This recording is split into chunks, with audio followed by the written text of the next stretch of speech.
Сәлем қыздар, қалайсыздар? Менің арнама қош келдіңіздер. Бүгін біз сіздермен бірге ет асамыз, қазақтың ұлттық тағамы.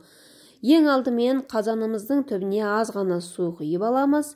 Жуылған еттерімізді әкеп біртіндеп саламыз. Қазы кесілген болса, басын тігіп аламыз. Кәдімгі ине жіппен тігеміз. Содан кейін үстіне су құямыз. Су қайнағаннан кейін бетіндегі көбігін аламыз. Содан кейін астын пәсейтіп, кемі 3 сағаттай пісіреміз. Егерде етіңіз жұмсақ болса, 2,5 сағатта жеткілікті. Осы кезде арасына картошка, сәбіздеріңізді салып, олар піскеннен кейін шетінен алып қоя бересіздер.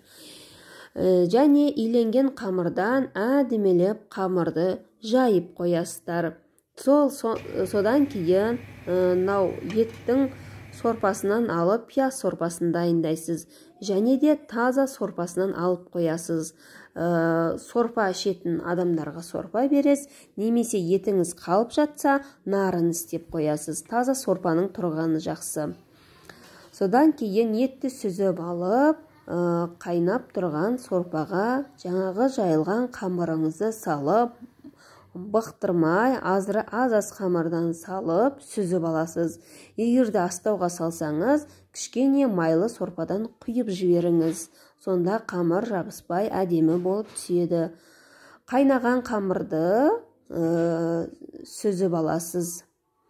Сөйтіп астауға салып, бетіне жаңа жасаған пияз сорпаңыздан саласыз, майлы сорпаңыздан құйып, етін жасап, дастарханға алып келесіз. Қамырдың астауда, ыдыста әдемі тығыз болмай тұруы, жұқа салыну керек, жұқалау салыңыз. Етіңізді жайғап, келген қонақтың алдына ұсынасыз.